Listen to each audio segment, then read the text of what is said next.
Live, tá certo?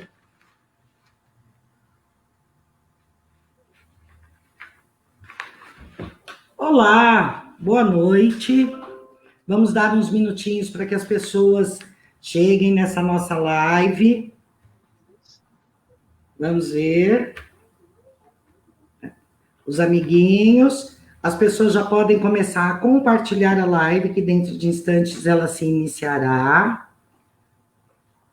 Chamando os amigos para participar. Vamos começando, gente. Vamos lá.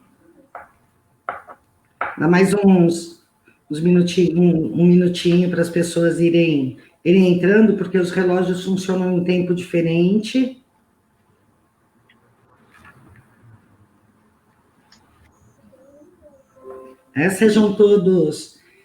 Sejam todas bem-vindas e bem-vindos, né? E nesse momento em que todos nós fomos surpreendidos pela pandemia do Covid-19 e que o ICC teve seus cursos e atendimentos presenciais suspensos, estamos trabalhando e buscando novas formas de levar conhecimento e até mesmo os atendimentos com nossas psicólogas têm acontecido de maneira virtual, né? Também nós estamos com uma campanha de arrecadação de alimentos e materiais de higiene e limpeza para tentar amenizar o sofrimento dos mais impactados, né? Então, nos comentários estará lá o nosso WhatsApp, vai estar fixado para você que quiser saber como é que estão funcionando os nossos atendimentos e quais as maneiras pelas quais você pode realizar suas doações, é só nos chamar pelo nosso WhatsApp, tá? E nessa live, hoje o tema é um tema bastante importante, né? E controverso por muitas vezes. Nós vamos falar de gênero e sexualidade na educação infantil. E vale lembrar que foi a partir da redemocratização do país e das significativas mudanças na educação que questões como a educação infantil e o direito das crianças vêm se consolidando e tomando forma, buscando superar perspectivas de educação assistencialistas até então enraizadas nessa etapa da educação básica.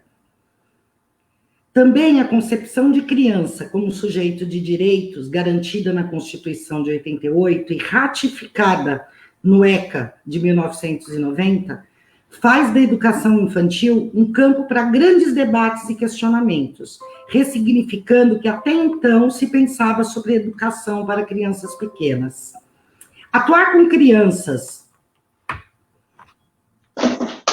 no contexto de educação infantil é um desafio rotineiro, pois lidamos com meninos e meninas de diferentes contextos, cada um com a sua bagagem social e cultural, com seus ritmos e suas especificidades. Por isso, as propostas educativas precisam ser intencionalmente concebidas de forma significativa e que consigam dar conta também de privilegiar as especificidades dessas crianças, mesmo em um contexto coletivo de educação. A educação infantil, primeira etapa da educação básica, vem ao longo dos anos delineando sua função social e construindo documentos nos quais suas práticas estejam legitimadas, especialmente os documentos mais recentes para a educação infantil, que foram estruturados tendo como base as DCNEI, a RECNEI e a BNCC, que traz à tona questões relacionadas às presenças e ausências das discussões de gênero, sexo e sexualidade e suas implicações para a prática educativo-pedagógica. E para discorrer hoje sobre esse tema, nós temos como convidados Daniela Helena, pedagoga, pós-graduada em psicopedagogia, especialista em sexualidade infantil, educadora social e atualmente está gestora educacional e operacional do SEIS do Núcleo de Promoção Social. Venha conosco. Temos também Luísa Rodrigues, psicóloga clínica, pós-graduada em avaliação psicológica e psicodiagnóstico, e Rafael Ribeiro, pedagogo, especialista em educação especial, gênero e sexualidade, Pedagogia Social, pós-graduado em Neuropedagogia Sistêmica. Atualmente está coordenador pedagógico do SEI Carrossel Encantado, do Centro de Organização de Revalorização Infantil e Social, o CORIS. E faz parte também do nosso programa de formação continuada para profissionais de educação como formador. Vamos começar, então, passando a palavra para a Daniela. Dani. Boa noite. Hoje a gente vem... hoje vamos discorrer, falar, trocar, bater um papo bem bacana referente à infância e à sexualidade, que é um tema tão atual, mas de tanto tabu ainda nos anos que nós se encontramos, ainda que as pessoas elas tenham uma certa dificuldade para que a gente possa estar falando sobre isso. E eu começo com uma fala.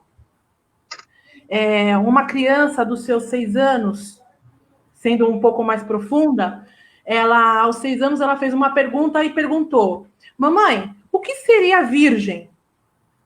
E essa palavra virgem, nós estávamos numa mesa, e quando ela fez essa indagação, as pessoas que estavam na mesa logo pararam e olharam. E essa pessoa era eu. Então, as pessoas olharam para mim, esperando qual seria a minha resposta. E a minha resposta foi tratada de uma maneira muito tranquila. A minha pergunta foi: por que essa a pergunta? E aí, logo, ela me apontou em cima da mesa, ela falou: porque aqui está escrito azeite extra virgem. O que é virgem? Então, a gente tem que tratar esse assunto com muita cautela, com muita parcimônia, mas não com tabu, mas sim a gente podendo falar e explicar dentro do que as crianças trazem para nós. A criança, ela tem o sexo e gênero. E a sexualidade, ela faz parte da vida, do corpo dessa criança desde o nascimento. Freud nos explica e nos traz muito fortemente que é um dos pioneiros do assunto. É um neurologista. E já naquela época, ele já falava fortemente referente ao desenvolvimento em diferentes fases, que a criança se encontrava da parte sexual, da sua sexualidade. E que isso estava atribuído na fase oral, na fase anal, e discorre na parte genital. Falando bem rapidamente sobre a fase oral, que se entende que nos 2 anos de idade, nesse período, a criança pequena, ela concentra tudo na sua boca. E a maior parte dessa sensação de prazer, que vem muito fortemente, muito latentemente no mamar, na amamentação, no toque da mãe com o seio.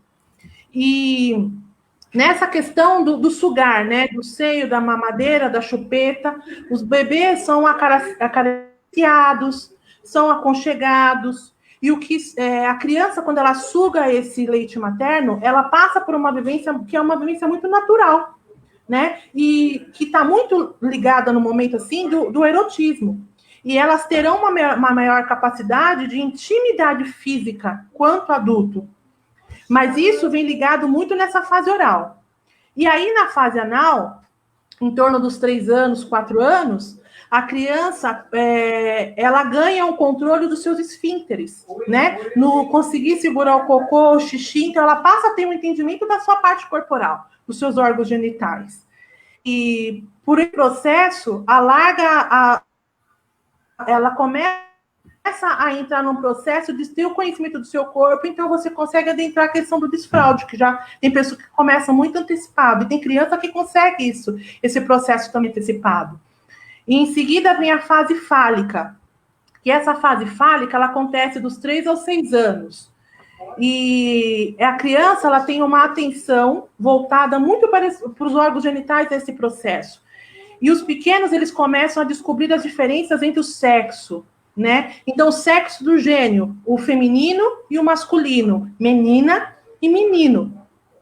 Depois, elas descobrem a parte do prazer genital, porque quando você vai trocar, a gente tem o toque, né? A gente tem a manipulação, mas na hora da higiene, na hora do cuidado, na hora do banho, e em vez dessa própria exploração dos órgãos da criança, ela entra nessa base e ela passa a ter uma diminuição do complexo, que são os complexos da sua parte de corpo, de conhecimento de corpo realmente. E nesse período, a sexualidade, ela começa muito fortemente, muito latente, né? Ela se desenvolve já nos primeiros anos da criança.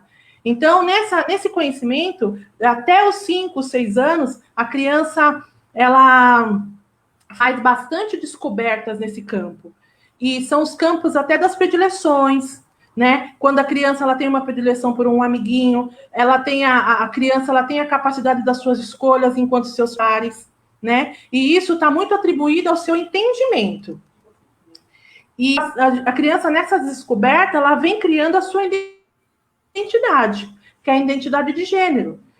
E ela vem nas relações, né, nas produções e nas observações de mundo que ela tem. Então, nas relações, ela passa a observar as relações amorosas dos familiares, né, as relações de casais, a questão do carinho, né, das aproximações. A criança, ela chega a uma fase que ela é muito latente, quando o pai ele vai beijar a mãe, ou quando a mãe vai se aproximar do pai e aí a criança não quer, que são as síndromes de Édipo.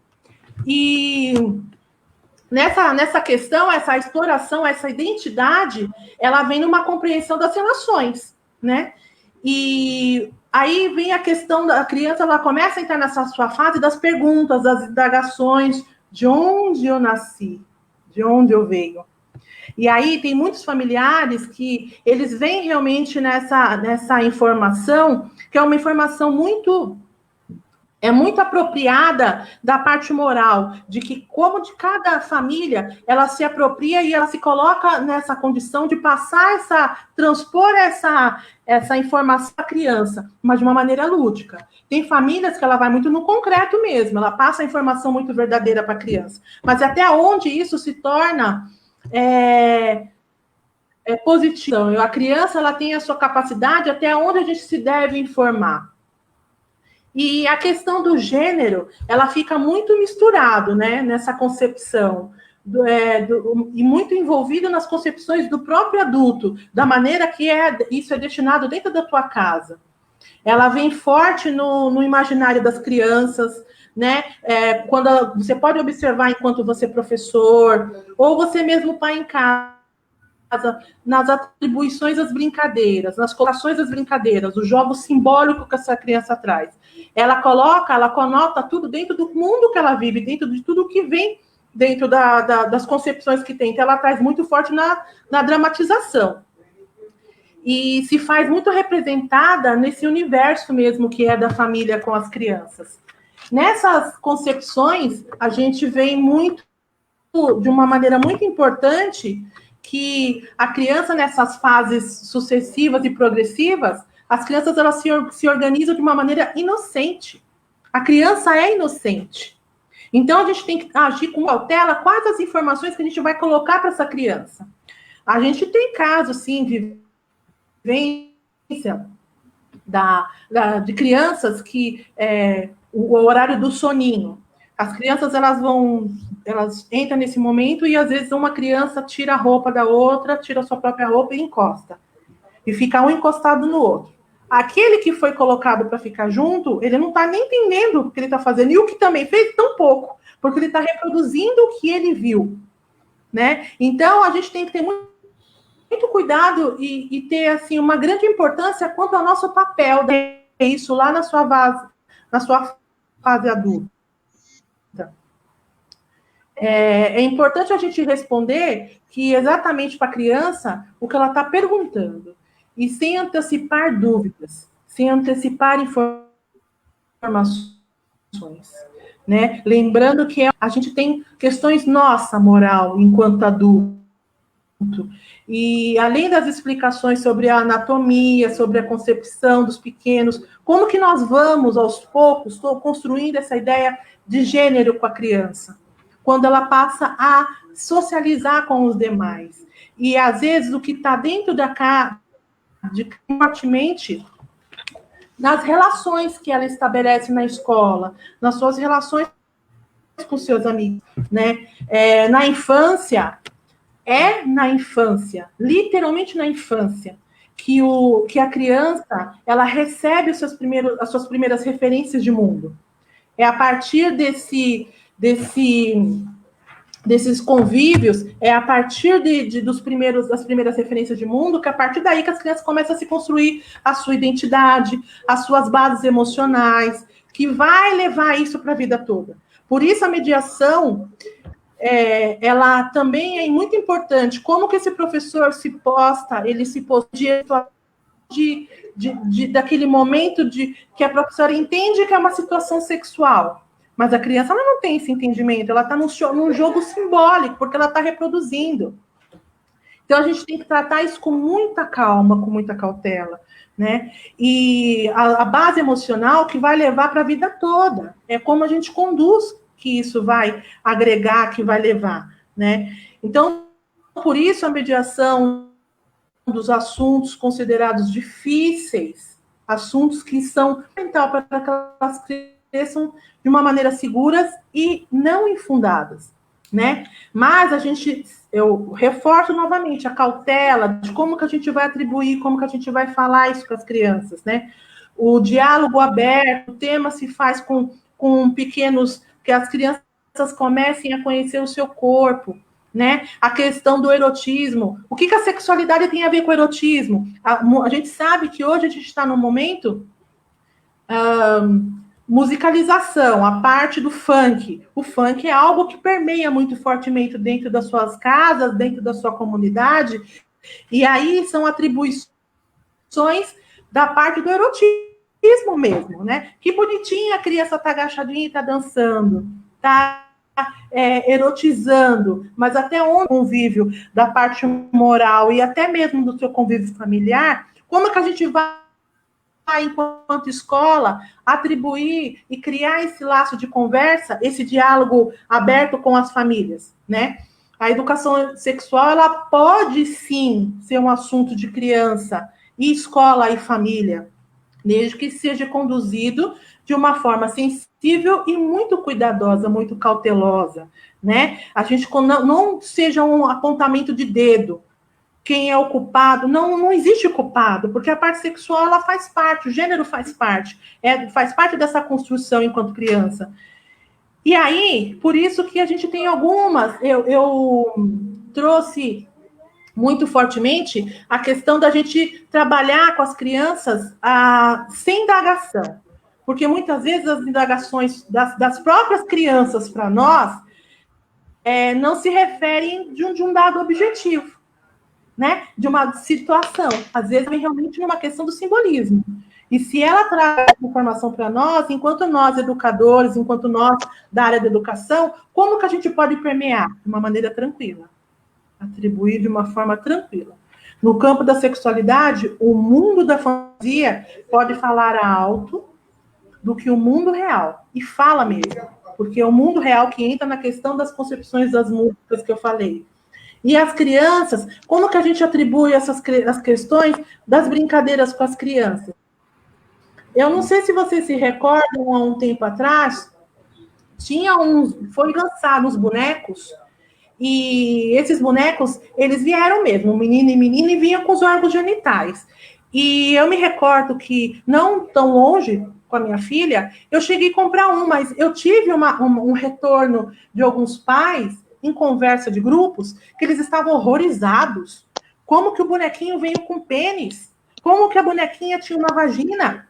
Ué, nós do mundo real não temos? Como que a gente atribui isso com as crianças? Como que a gente ensina isso para as crianças, né? E longe de causar um trauma, longe de causar um dano, mas dentro da nossa realidade. Um boneco com pênis, ele pode ser uma oportunidade de conversar sobre o corpo, sobre a sexualidade, fugir do tabu. Nós não temos o corpo, cada corpo um corpo. E a gente precisa falar sobre isso. A gente precisa trabalhar essas descobertas das diferentes maneiras. E isso, muitas vezes, não vem indicado porque é uma reprodução de família. Mas e a escola? Nós não falamos de diferentes temas? A gente não tem os temas transversais? Como que a gente fica nessas nossas relações? Como que a gente fica nessas indagações? Basta eu dizer para uma criança, gente, chega, não vamos conversar mais disso? Não, nós temos que estar preparados. A sexualidade, ela começa a se desenvolver já nos primeiros anos de vida dessa criança.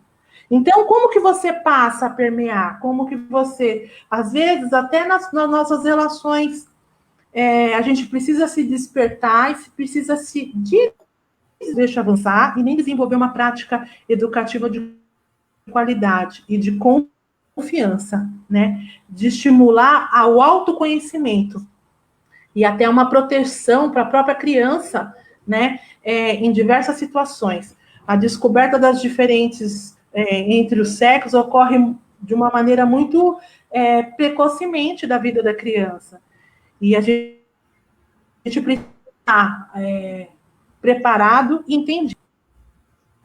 Dizendo que cautela, calma, tenha calma.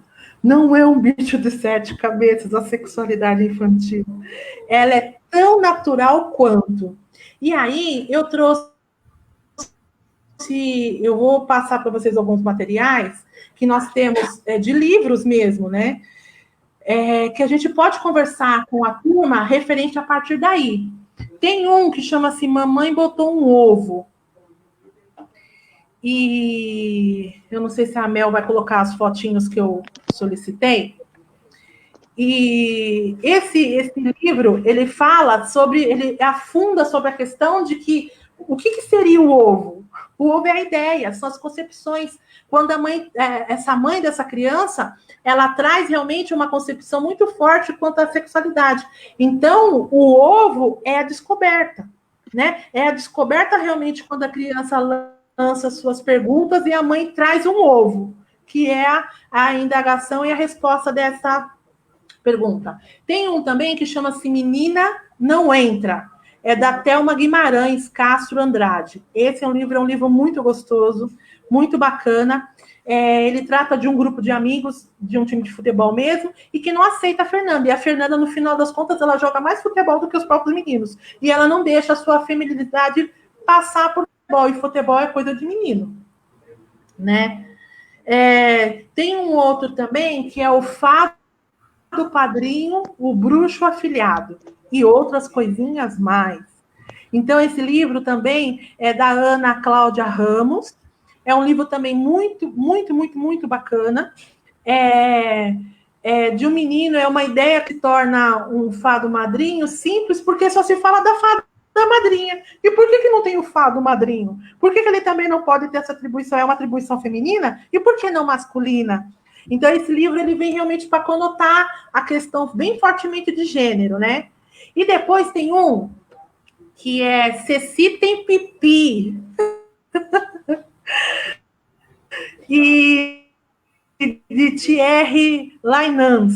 Esse livro também é muito gostoso.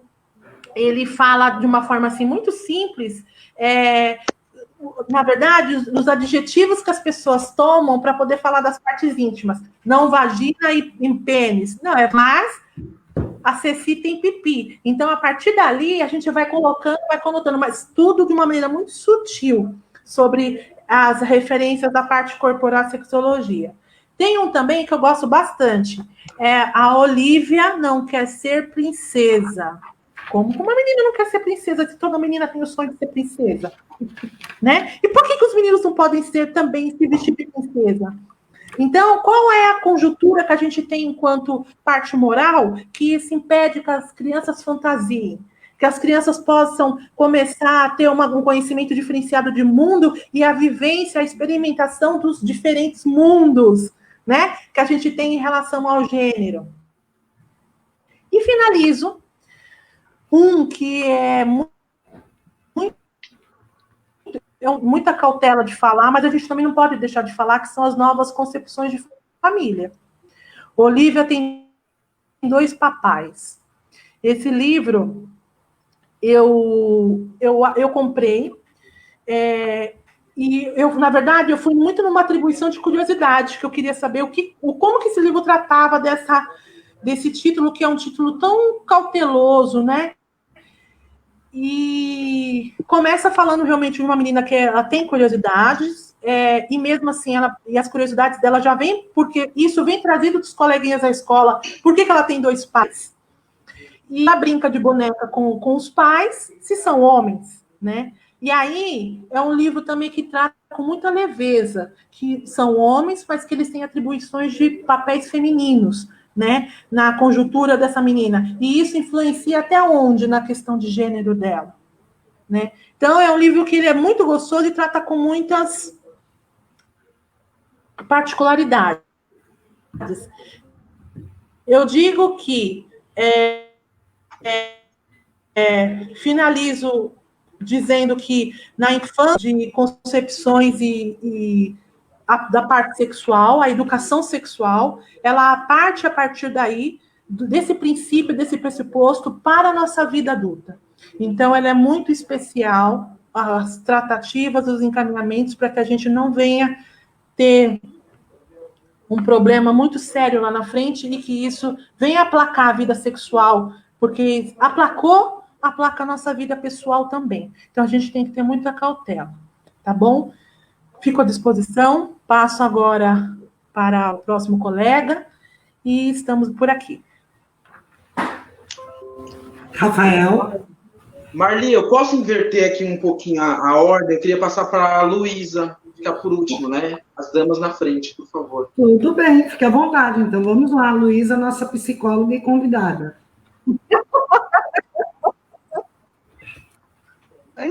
Boa noite a todos. É um prazer grande estar aqui fazendo parte dessa equipe, falando de assuntos que são tão necessários, mas pouco falados, né? Antes eu gostaria de saber se o áudio tá bom. Perfeito. Tá bom? É porque eu estou ouvindo o áudio um pouco baixo, então, de repente, eu achei que podia estar chegando baixo também. Então, se tá bom, ótimo. Falar sobre sexualidade, principalmente na infância, é um assunto que realmente, né, como a Dani falou, a gente enfrenta muitos tabus, né? Ainda em pleno século XXI. Por quê? Porque eu costumo brincar que quando nasce uma mãe, quando nasce um bebê, quando a mãe se torna, né, mãe, a criança não vem com manual de instrução, né? Infelizmente, devia vir com um botão de liga e desliga, não era? Não ia facilitar? Né? Manual de instrução para a gente saber, né? Primeiro filho, a gente praticamente não sabe muitas coisas, né? Mas não. Então, os pais costumam educar os filhos da forma que foi educado, né?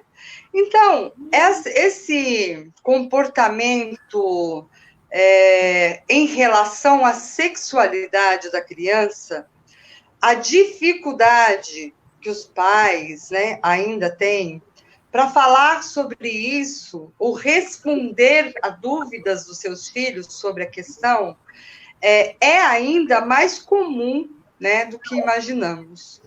Porque, na verdade, isso para eles, na minha geração, na geração até, de repente, dos meus filhos, era ainda algo que não se dizia assim, com a liberdade, de repente, que hoje em dia algumas pessoas têm essa facilidade, ainda nem todas, né?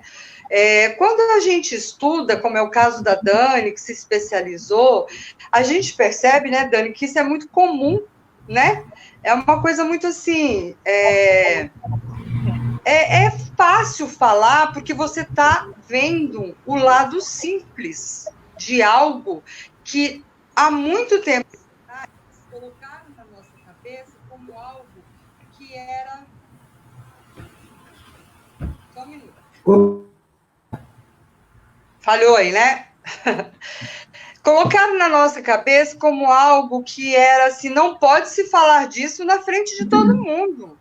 Aliás, se puder não falar na frente, nem na frente, nem por trás, melhor ainda, né? Então, a gente foi construindo ao longo dos anos a condição de se falar disso de uma forma mais clara e sem tantos preconceitos, né? O meu atendimento em clínica, eu atendo crianças, atendo adolescentes. Gente, desculpa, é que estão tentando me ligar aqui bem na hora da minha live. Então, é um público misto, né? Então, muitas vezes, a mãe chega porque ela, por exemplo, suspeita que a criança pode ter sofrido algum tipo de abuso.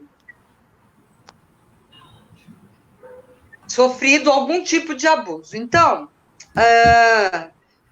há toda uma técnica para nós, psicólogos, para desenvolvermos com esta criança um levantamento, né? Porque nem sempre ela vai nos trazer através da fala que se isso aconteceu ou não, mas há toda uma técnica para a gente chegar a esse resultado ou não, né?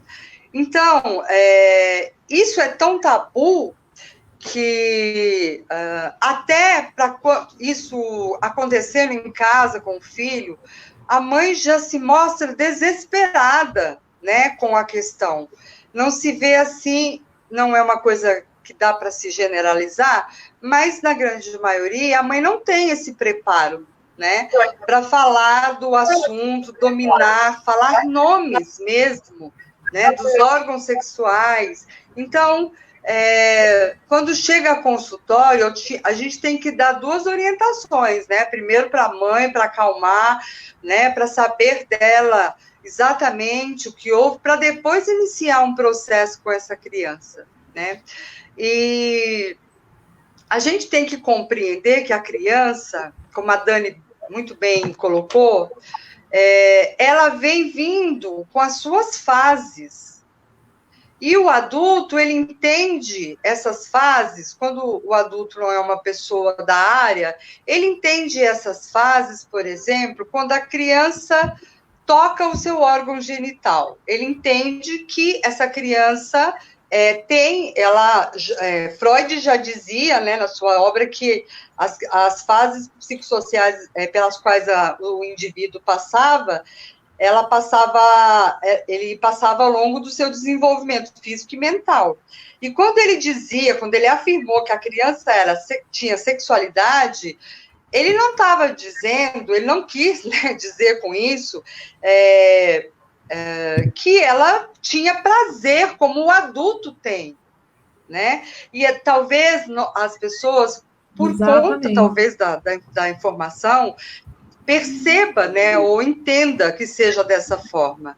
E aí talvez isso assuste um pouco o pai ou a mãe, que veja o seu filho se tocando, né, e ela, de repente, ela pode se assustar, achar que a criança pode ter visto isso em algum lugar, mas, de repente, é a fase mesmo, como a Dani falou, que ela passa pelas fases, né, da fase oral, né, depois da fálica. Então, assim, a criança vai passando pelas fases e se desenvolvendo dentro delas. A cada desenvolver, ela vai descobrindo muitas coisas, né?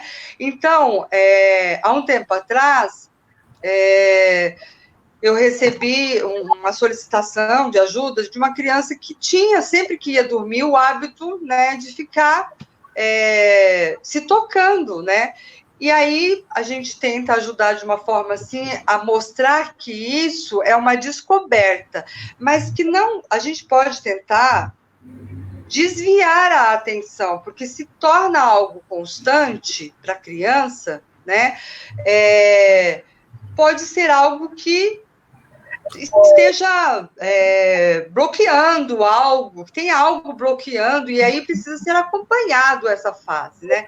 Para nós, profissionais de psicologia, é muito difícil fazer essa análise à distância, porque a criança, ao ser atendida, ela traz no seu comportamento, ela só responde para nós o que nós gostaríamos de saber através das brincadeiras, do lúdico, da caixa lúdica, das nossas brincadeiras propostas, do desenhar. A criança traz muito do desenho, daquilo que ela está internalizando dentro dela e, de repente, fazendo até mal. Então, essa criança, ela pode ter descoberto que o toque é bom e quer repetir sempre. Tudo que é bom a gente quer repetir. Pode ser um processo normal, mas como pode também, de repente, estar envolvido outras questões. Então, eu digo assim, não se assustem, mães. Tudo precisa ser analisado, precisa ser conversado, né? Como a Dani falou, não é um bicho de 7 cabeças, vamos falar de uma forma sempre respeitando a faixa etária, né, das nossas crianças, porque, de repente, se usarmos termos muito adultos, eles podem não compreender o que nós queremos dizer, né? Então, vamos usar termos que eles compreendam, vamos responder de uma forma que eles entendam e que esteja dentro da faixa etária deles, né? Eu não vou responder a uma criança de 2 anos, né? Como a concepção de uma criança acontece, porque ele não tem essa condição de compreender, né? Mas uma criança um pouco mais velha, sim, a gente pode, né, conversar. Tem livros maravilhosos que ensinam isso, né, Dani? A Dani deve saber, porque, né, é bem a área dela. Então, há muito de ajuda nessa parte para ajudar os pais, né? Então, vamos assim, sempre há uma dificuldade, porque vamos lembrar um pouquinho de quando nós éramos crianças e adolescentes acho que de todos aqui, sem querer entregar a idade de ninguém, vou chutar que eu e a Marli temos mais ou menos aí uma faixa etária parecida. Os demais são novinhos ainda, a Dani e o Rafa é bebê ainda. Mas, né, Marli, que na nossa época as coisas eram, assim, muito escondidas, né? Não se falavam, assim, com clareza. O primeiro ciclo menstrual a gente descobria sozinha, né? Porque minha mãe nunca me disse isso. Verdade. E aí... E o medo, né? A Luísa Oi, gente, desculpa, voltei. Estão me vendo? Tô. E aí, a gente pensa, assim, se naquela época para nós foi difícil, porque nós não conhecíamos os termos, hoje em dia as coisas estão bem mais avançadas. Hoje tem livro, hoje tem internet, hoje tem uma série de coisas que nos ajudam nesse processo da compreensão. Então, vamos aproveitar, né, esse processo esse processo e vamos dizer que isso tudo vai ser mais fácil para levar essa criança ao entendimento, à compreensão, né, e não se desesperar. Porque eu acho que, de uma certa forma, quando a gente para pensar que o assunto é algo complicado, que causa medo, a gente está colocando uma barreira. Quando a gente respira e diz, bom, vou falar de sexualidade com meu filho, como eu vou falar de um outro assunto que interesse ele? Deixa a criança te perguntar. Não vá dizendo que você acha que ele está na hora dele saber. Não, deixa eu despertar. A Marli fez um comentário da criança que perguntou o que era virgem. Ela estava se referindo a um azeite. As pessoas já quase infartaram lá já na mesa, né? Que ela ia perguntar sobre virgindade da mulher, do homem, né? Ela estava perguntando do azeite, né? Então, tudo a seu tempo.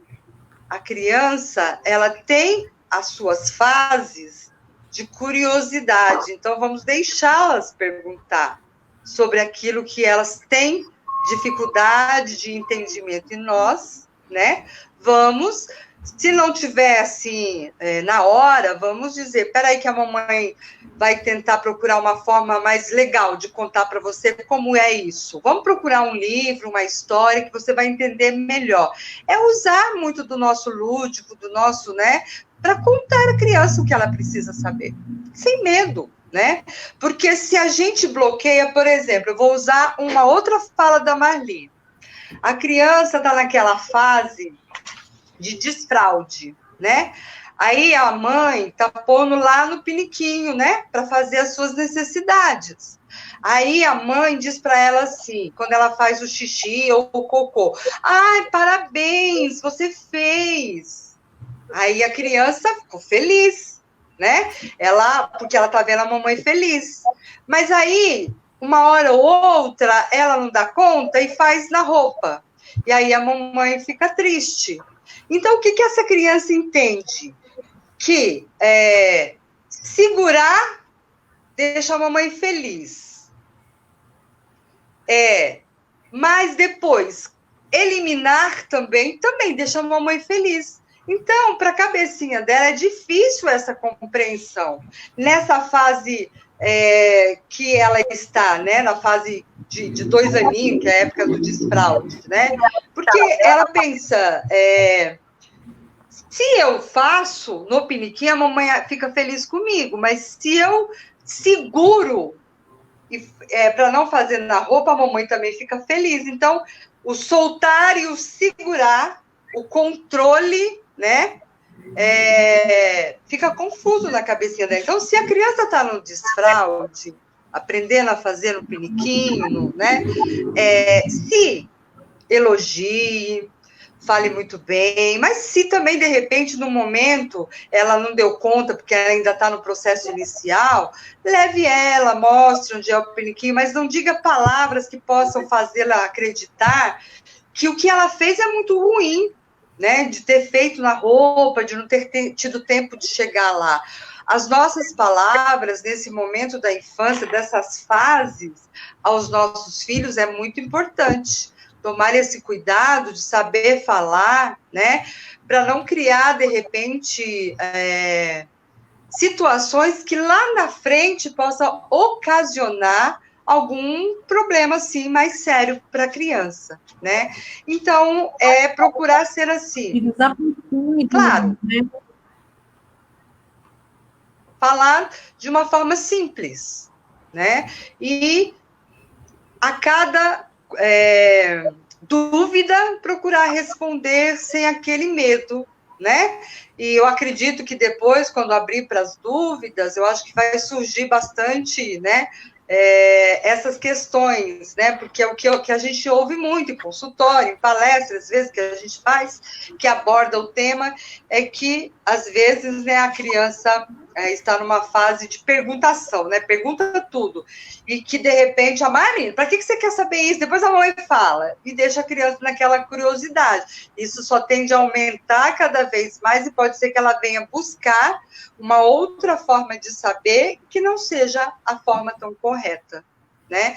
Então, nós temos que nos preocupar de sermos pessoas, nós, pais, educadores, escola, casa, né? Todos nós que trabalhamos com a educação da criança, de sermos pessoas equilibradas emocionalmente para responder às questões das crianças, porque eu penso que, eu falo muito isso em consultório, a mãe chega lá com uma criança para eu atender, então sempre o primeiro atendimento, né, é com os pais, ou a mãe, ou o pai, ou ambos. Aí a mãe chega e diz que o filho tem um problema de ansiedade seríssimo, aos 4 anos de idade. E ela já não sabe mais como faz, porque ele é muito agitado, muito ansioso, e faz, então, um levantamento, a nossa anamnese, né, que todos conhecemos, que trabalha com esse tipo de terapia. E quando a gente faz a anamnese, a gente descobre o quê? Eu dou um doce para quem me responder. Que o papai e a mamãe são ansiosos. Problema, né, de família. Então, assim, a criança, ela é um reflexo daquilo que ela vem vivendo dentro do seu lar, né? Então, se eu quero falar com meu filho de uma forma para não criar nele uma ansiedade, eu já tenho que começar lá do berço a cuidar da minha. Falar em tom baixo, né? Evitar gritos, evitar olhar no olhinho dele e dizer que ele errou, por que ele errou. É fácil hoje em dia? Claro que não, né? Nós temos uma vida para lá de agitada, mas a gente tem que dar um jeito de isso voltar a acontecer para que nós, pais, mães, educadores, possamos ver os problemas emocionais diminuindo, inclusive na infância. Tudo isso, celular, televisão demais, informação demais, tudo que é demais tem provocado isso, né? Então, tem muita coisa que se a gente for relatar aqui, vai precisar de umas 3 lives, né? Então, agora, vou deixar assim, né, para responder se houver alguma dúvida, e vou passar aí para o Rafa falar um pouquinho também, e aí a gente vai depois, nas dúvidas, entrando um pouquinho mais nos assuntos, ok? Rafa? Rafinha, antes de você começar, só lembrar o nosso público aí, né, agradecer que todo mundo está assistindo, e falar para mandarem as perguntas nos comentários, indicando para quem a pergunta se dirige. Eu estou anotando aqui as perguntas que estão entrando, mas se você, né, conseguir dirigir a pergunta, fica mais fácil. Marli, só um minutinho. As respostas. Só um minutinho, Marli, só um minutinho. É que o meu áudio está com problema mesmo, só um minutinho.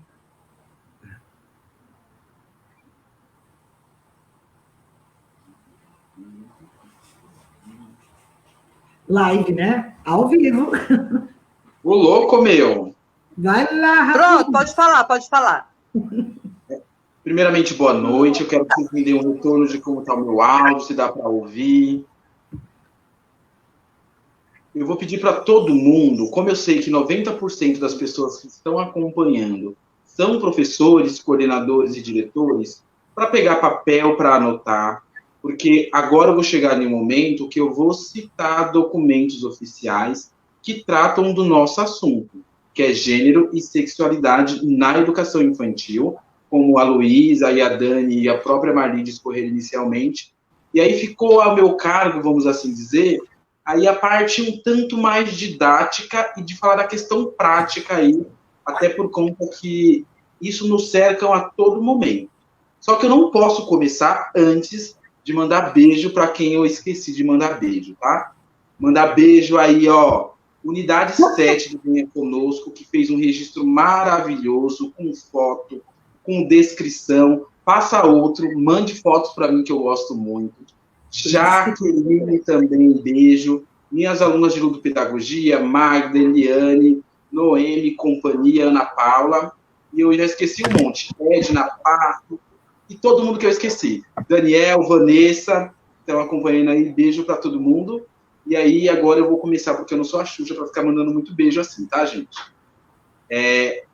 Indo aí para o início do nosso tema, que é gênero e sexualidade na educação infantil, vamos falar primeiro da questão do gênero. Só lá em 1975 que o pessoal voltado para estudo mesmo da questão de gênero vai usar o termo gênero para poder falar da diferença aí do homem para a mulher. Então, quando a gente fala da questão biológica de gênero, né, é uma questão biológica. Homem nasce com a genitália pênis e mulher com vagina.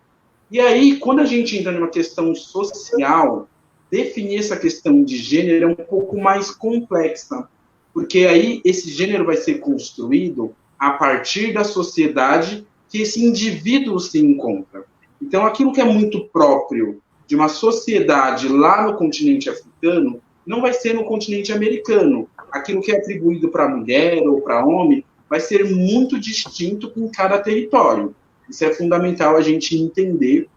E quando eu falo que é fundamental a gente entender, porque muitas vezes chegam crianças nas nossas unidades com hábitos que nós acreditamos pertencer ao sexo oposto, ao gênero oposto. Mas, na verdade, do território que ele veio, aquilo é muito comum para o gênero dele. E aí a gente percebe que quem é o ignorante na acepção do termo somos nós. E aí uma coisa que é importante, é um conceito sociológico, e aí depois a Marli pode comentar um pouquinho melhor, enquanto cientista social, que eu não posso ter uma visão aí dessa criança a partir da minha cultura. Toda vez que eu tenho uma visão a partir da minha cultura no que diz respeito à questão de gênero, eu estou sendo totalmente etnocêntrico. Eu estou avaliando a partir da minha cultura. Na minha casa, na minha família, o comum, vamos dizer, que para o gênero masculino, alguns comportamentos são padrão. Agora, na casa do vizinho ao lado, pode ser que não. Pode ser que não. E a gente precisa entender isso muito bem, mas muito bem mesmo, tá? Então, só para ficar claro para todos nós. E aí, quando a gente fala de gênero e de sexualidade, uma coisa que é importante entender, sexualidade não é sexo. Também é, mas não apenas sexo. Quando a gente fala de sexualidade, o conceito ele é muito amplo, está para além do sexo. Eu coloquei aqui uma definição, para o nosso entendimento, que diz o seguinte, ó, sexualidade é o nome que damos para o aspecto da vida humana que inclui as sensações corpóreas, subjetivas, que envolvem também as questões emocionais. Então, quando a gente fala de sexualidade, estamos falando aí, para a gente entender, primeira menstruação, estamos falando de questão de puberdade, estamos falando de amamentação lá, período da fase oral, estamos falando de desfraude. Então, no momento em que a criança tira a fralda, que ela toca a genitália dela, vamos falar no caso dos meninos, que ela percebe que ela tem uma genitália, e aí nesse processo de mexer na genitália, o órgão fica ereto, ela começa a mexer, começa a explorar aquele órgão, e aí ela percebe que dependendo do toque, causa uma sensação boa, uma sensação ruim. Isso é sexualidade. Então a gente não pode confundir os termos. Quando a gente fala de sexualidade, o termo ele é muito amplo, muito amplo.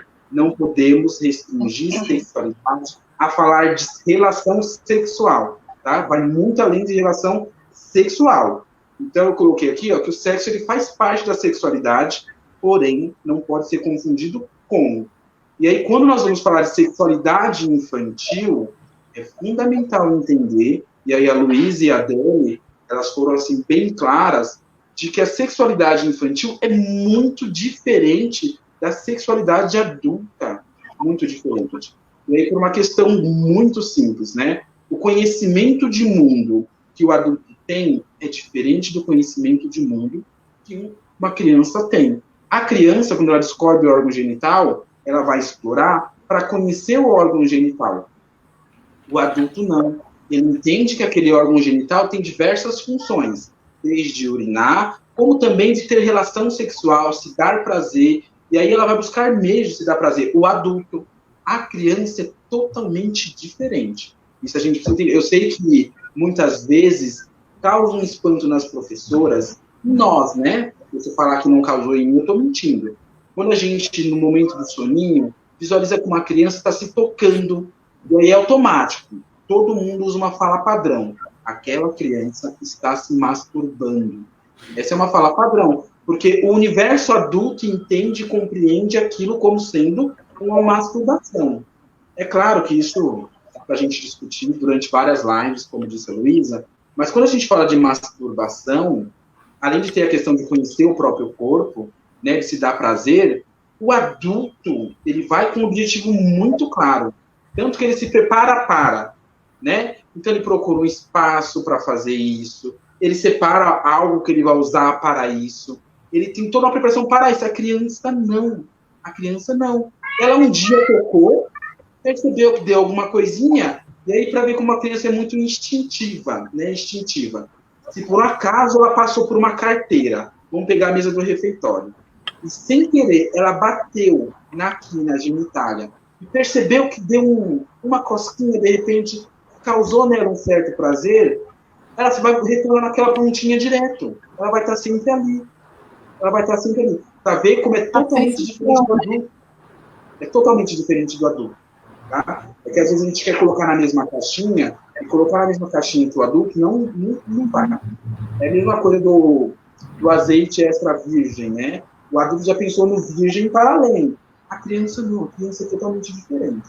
Tá? E aí, a Luísa falou, a Dani falou, a gente precisa lembrar que a sexualidade, ela pertence aí ao ser humano, e ela está com o ser humano, e com a criança não vai ser diferente, tá? Existe a sexualidade infantil, e uma vez que nós e trabalhamos com a primeira infância. Somos responsáveis pelo desenvolvimento integral dessa criança, inclusive o desenvolvimento psicossexual psicossexual é de nossa responsabilidade também, porque ela está conosco, tá?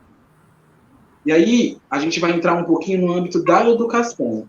Marli vai controlando o meu tempo, que você sabe que eu me empolgo, tá? A gente vai entrar no âmbito aí educacional, que eu vou citar alguns documentos, até para a gente dar corpo aí à nossa discussão.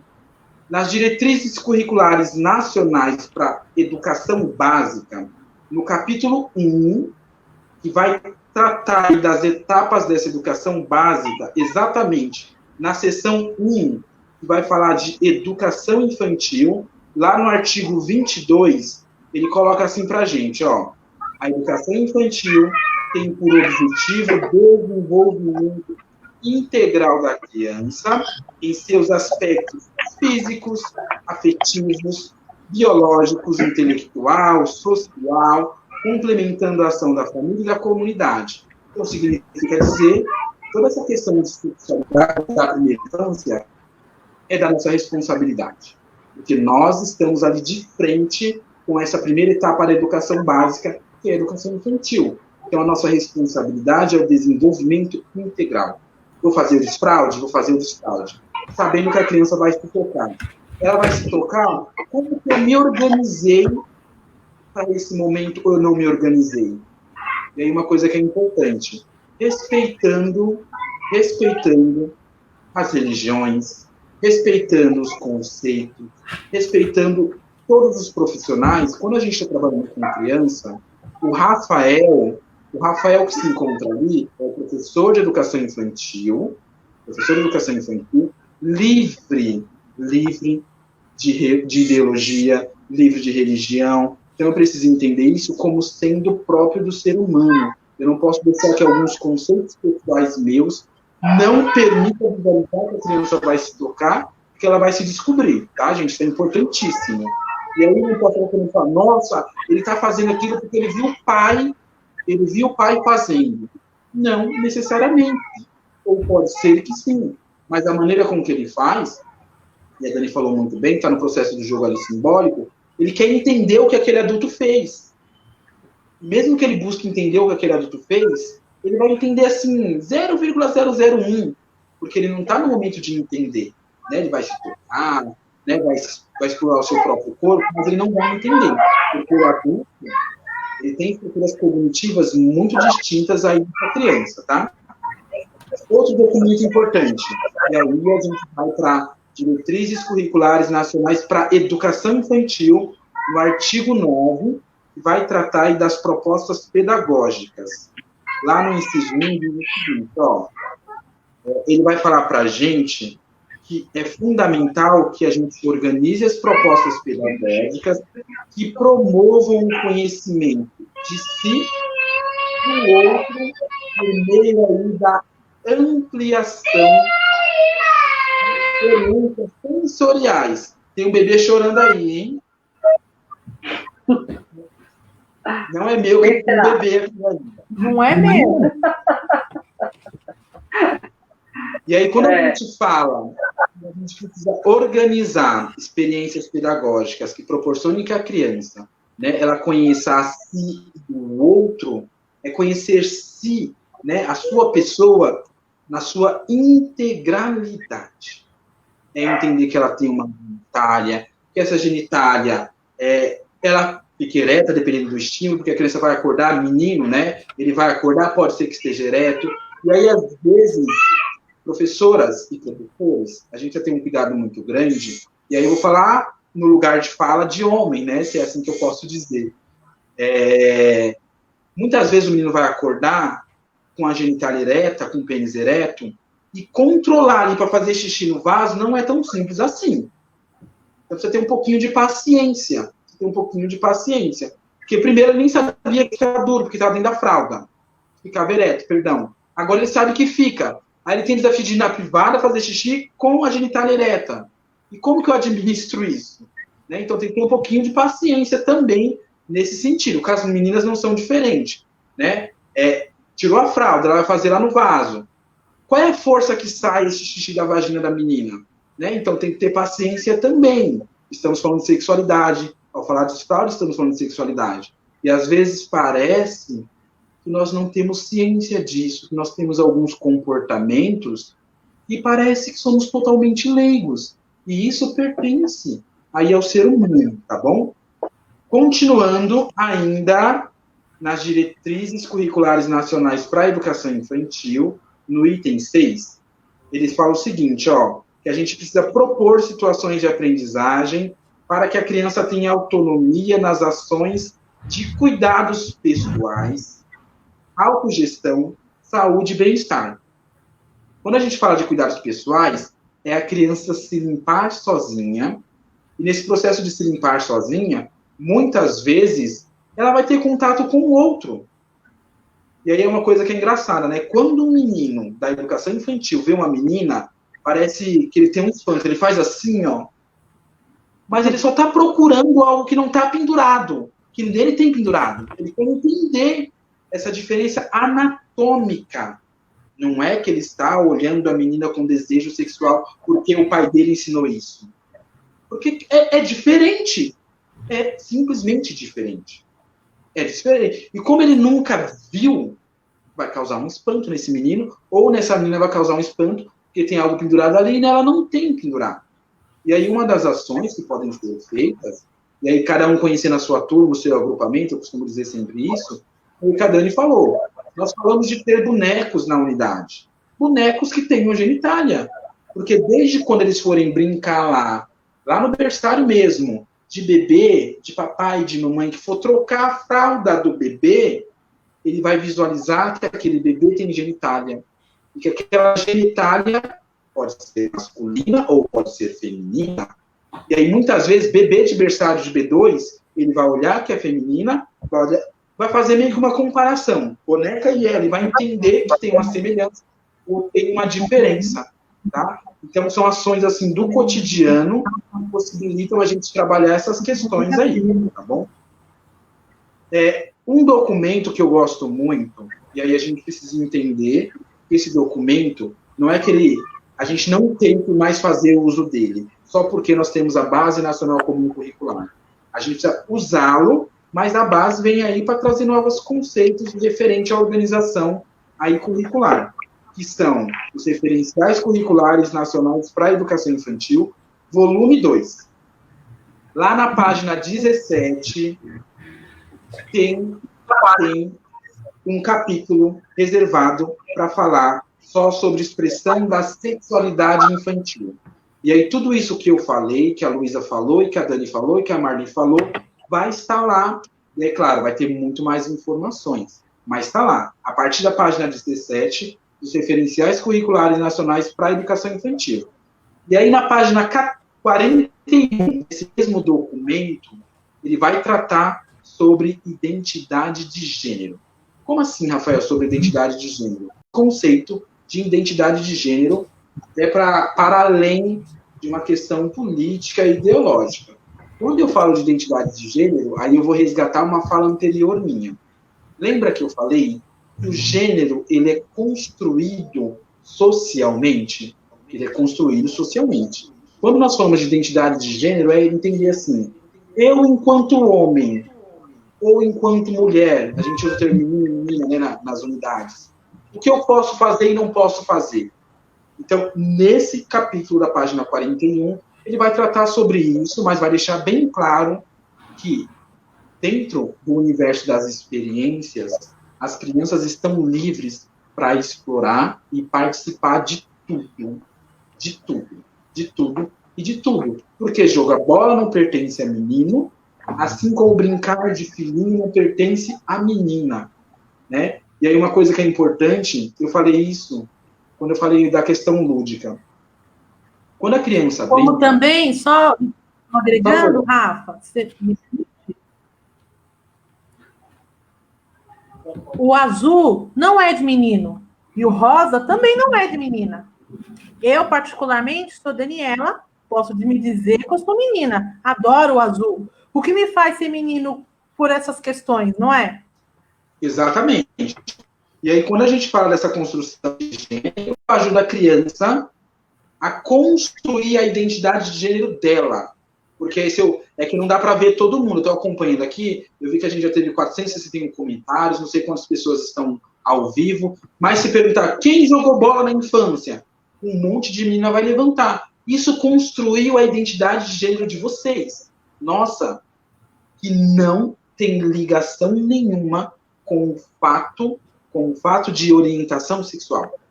São termos distintos, identidade de gênero e orientação sexual, que aí em um outro momento, em uma outra live, em outros cursos, a gente pode falar sobre isso. Quando eu falo de identidade de gênero, é o que eu, Rafael, enquanto homem, né, vamos assim dizer, da genitália masculina, quero para mim. Eu gosto de azul, gosto de rosa, eu particularmente gosto de vermelho, tá, gente? Não que eu não use rosa, eu tenho algumas camisetas rosa. Mas, assim, quase tudo meu é vermelho. Quem me conhece sabe que o vermelho me acompanha e me pertence. Né? O vermelho está sempre comigo.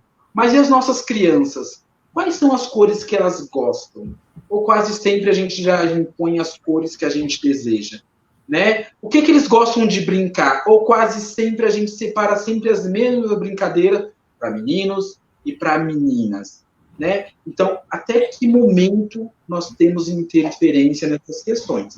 Então, vão lá nesse documento, façam a leitura desse item, que particularmente vocês vão gostar muito. E aí, para finalizar, que eu estou vendo a cara da Marli abrir para perguntas, documento mais recente, e aí, gente, eu fui buscar no âmbito federal, porque eu entendo que não tem só pessoas da rede de São Paulo acompanhando, tá? É claro que todo documento que é da rede de São Paulo está baseado no que é federal. Base Nacional Comum Curricular. Lá nos objetivos de aprendizagem e desenvolvimento, está exatamente depois dos campos de experiência, eu separei aqui para a gente alguns objetivos. Para quem conhece a base, a gente costuma se nortear por algumas coordenadas. Vou falar a coordenada, por isso que eu falei, pega a caneta, depois vocês podem consultar. EI de Educação Infantil, 02, esse 02 corresponde à faixa etária, tá? Então, essa faixa etária são crianças de 1 ano e 6 meses, até 3 e 11 meses. EO, que é de eu, o outro e nós, 05. 05 é exatamente o quinto objetivo. E diz o seguinte, perceber que as pessoas têm características físicas diferentes, respeitando essas diferenças. Como que eu ajudo a minha criança, de 1 ano, 3 meses, 3 e 11 meses, perceber que nós temos características diferentes? Eu trabalho com a minha criança, primeiro eu falo que características que são muito visíveis, né? Mas quando eu entro nessas muito visíveis, eu vou entender que a menina geralmente tem cabelo muito longo, né? Vai perceber, porque em algum momento na troca, que a menina usa calcinha, ele usa cueca, vai aquele momento lá ou de banho de mangueira, ou de piscina, a menina tá de biquíni, a menina tá de sunga, por quê? Por quê? E tudo isso ajuda a criança a perceber que existe aí diferenças muito claras entre menino e menina. Né? Essas características são diferentes. Para ver como a gente nem percebe que muitas vezes nós estamos trabalhando de uma forma tão natural essas questões de gênero e sexualidade, sem perceber intenção. De forma muito natural e orgânica. Eu gosto desse termo que minha diretora usa bastante, orgânico aí. Mais um objetivo, EI 01, EO 05. Esse 01 aqui vai ser para bebês de 0 a 1 ano e 5 meses. E diz assim, o objetivo, reconhecer seu corpo e expressar suas sensações em momentos de alimentação, higiene, brincadeira e descanso. Que aí entra o controle do esfíncter. Lembra que a Luísa e a Dani comentaram? Então, esse processo de controle de esfíncter, e aí a gente está falando de uma região de mucosa, e aí a fezes às vezes vem gelada, vem quente, né, vem pastosa, vem líquida, tudo isso causa sensações na criança. Lembra que a gente falou que sexualidade está relacionada a essa questão de sensações? Então, estamos falando de sexualidade também. Estamos falando de bebês. Vamos fazer o desfraude também. Tudo aquilo que a gente já comentou. Tá bom? E aí, o último, para crianças maiores de EMEI, né? A partir de 4 ou 5 anos, diz o seguinte, ó. É o EI 03 EO05.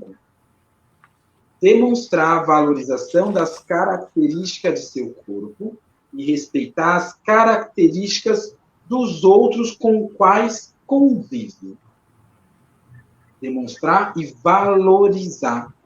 Valorizar. Então, assim, eu sou o Rafael, sou negro, tenho cabelo crespo, tenho os lábios mais carnudos, tenho a genitália masculina, e esse sou eu. E tudo bem, esse sou eu. Na mesma proporção que pode ser uma menina que tem o cabelo curto, e tudo bem, ela é menina, ela é ela. Então, quando eu faço esse processo aí com a minha criança, ela vai se perceber, peraí, mesmo dentro do gênero feminino, tem uma diversidade muito grande, mas eu preciso começar a fazer isso com uma intencionalidade maior, para que as crianças tenham a oportunidade de se questionar sobre isso, e questionando sobre isso, elas possam por si só, né, ter as aprendizagens aí. Às vezes a gente fica tão preocupado e fala assim, não, eu preciso ensinar para minha criança, mas você propõe uma vivência que por si só ela aprende. A criança consegue aprender por si só, desde que você organize o espaço para que isso aconteça. Tem que ser um espaço, fala de Denise, né, Denise Cristiana Alcântara, tem que ser potente. O espaço precisa ser potente. Se for potente, a aprendizagem ela vai acontecer. E aí, um documento da cidade de São Paulo que eu gosto, dentre os vários que eu gosto, são os indicadores de qualidade. Lá na dimensão 5, que vai tratar sobre as relações étnico-raciais e de gênero, a gente vai encontrar essas questões de gênero. Então, ele vai falar assim, meninos e meninas têm oportunidade de brincar livremente, de fazer escolhas, de fantasia, de brinquedos, sem distinção de gênero.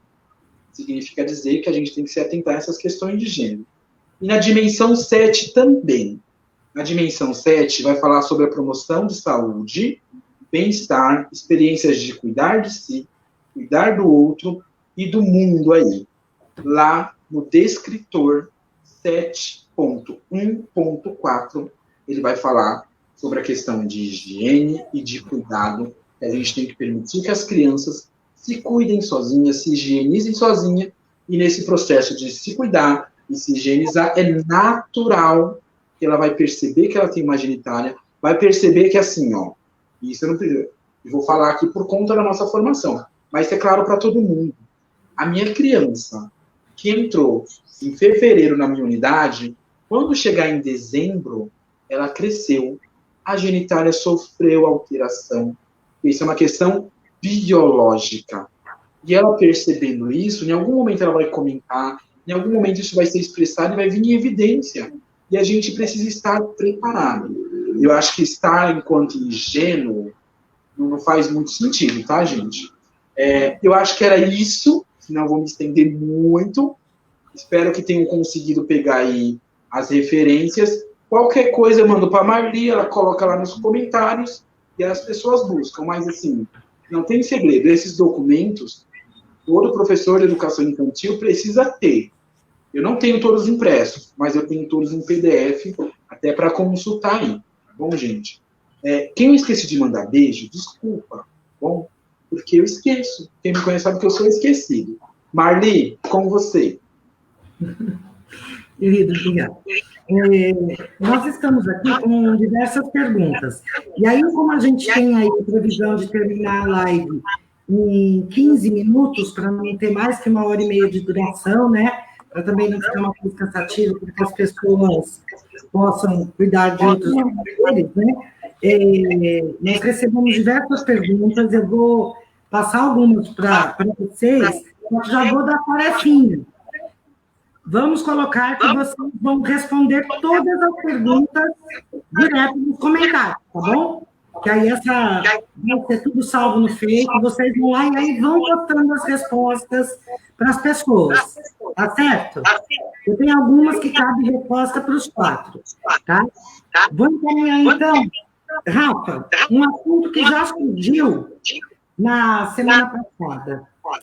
Quando o pai da criança não quer que ele use o banheiro com o sexo oposto, o que fazer com esse banheiro compartilhado, esse banheiro unissex e compartilhado?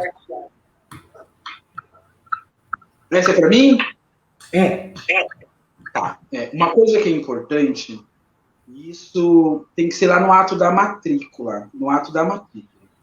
Fez a matrícula lá com o pai, é importante que ele conheça todo o espaço, inclusive conheça o banheiro que essa criança vai usar. E para além de conhecer o banheiro que essa criança vai usar, é fundamental que o pai entenda como que acontece o uso desse banheiro. Porque muitas vezes, só a explicação de como acontece o uso desse banheiro faz esse pai entender, não, tudo bem. Eu que estou com um pensamento muito adulto referente ao uso desse banheiro. Porque não é comum para esse pai, e aí a gente está no mundo machista, onde as pessoas têm uma preocupação muito grande com abuso sexual, com casos sexuais entre crianças. Então, peraí, é unissex, então as crianças vão usar junto, pode ser que um toque o outro, e aí minha filha vai ser abusada. Então, assim, tranquilizar o pai é fundamental. Percorrer o espaço pela unidade, falar, pai, esse é o banheiro, o uso do banheiro acontece assim, assim, assim, assim, assim. Pode acontecer que? Porém, as professoras estão preparadas, elas são formadas, elas entendem esses processos, elas entendem que pode acontecer que, por isso que elas muitas vezes se antecipam, isso pode ser que, porque eu costumo dizer o seguinte, ainda que seja muito claro, pai não é professor de educação infantil e nem pedagogo. Pai é pai e não vem com manual, né, Luísa? Não vem com manual. Então, a gente precisa e necessita orientar o pai. Pode ser que na primeira vez ele ache meio estranho? Pode ser. Né? Continua o trabalho. Ele continua achando meio estranho? Pai, você não quer vir aqui um dia acompanhar o nosso trabalho? Mesmo que seja a distância, para que a criança não perceber que você está próximo, para tranquilizar esse pai. E aí, ele fica assim, ele fica à vontade para manter a criança na unidade ou não. Porque pode ser esse motivo ou outro para ele tirar a criança da unidade.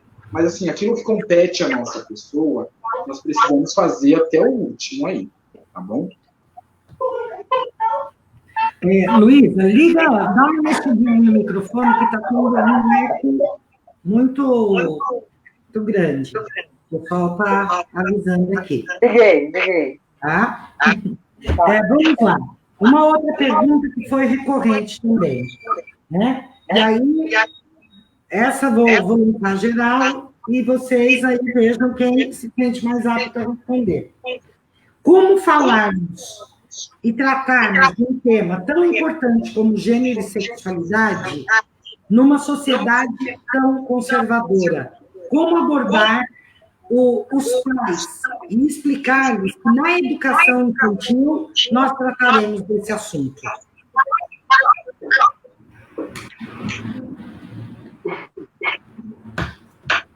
Bom, eu entendo que tudo que é conduzido na naturalidade e embasamento, a gente consegue ter conversa.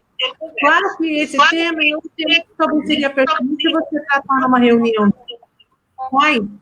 mas não você fazer um encaminhamento por ordem da ordem sexual. Porque o pai, quando ele entra na questão da sexualidade, ele vem realmente nos modos de encaminhamento do sexo. Né? E a gente precisa realmente de tratativos de conhecimento e embasamento. Quando a gente vem com certos encaminhamentos e a gente trabalha dentro de um contexto, dentro de uma comunidade, para a gente querer informação, então, a melhor é que a gente realmente atribui. Né? Se trata-se de uma transformação das nossas atitudes, e essas atitudes, elas têm que ser coerentes realmente com o que a gente tem de conhecimento e a relação que a gente atribui do conhecimento com a parte de sexualidade e do que é preciso a gente levar em uma questão de consideração. Eu aposto sempre na tranquilidade das informações, como que a gente transpõe essas informações no outro, né? E a gente vive, sim, numa sociedade machista, uma sociedade de concepções e palavras que a sexualidade ela tem um cunho em relação ao corpo, ao ato sexual, né?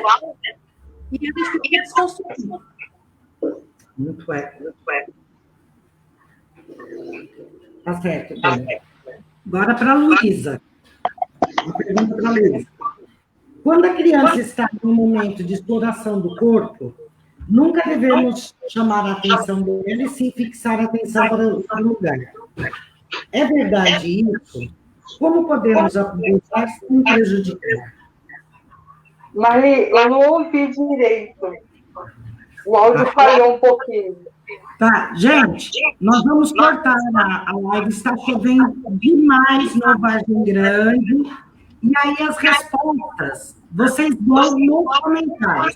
Pedimos desculpas, mas está chovendo torrencialmente aqui, e isso é que está ocasionando problemas. Rafa? Rapidinho, só referente o que a Dani comentou, não sei se dá para todo mundo me ouvir, tá ok meu áudio? Tá muito ruim, Rafa, o áudio. Tá falhando. Vocês querem que a gente reinicie? Eu abro a sala novamente. Não sei, pode ser.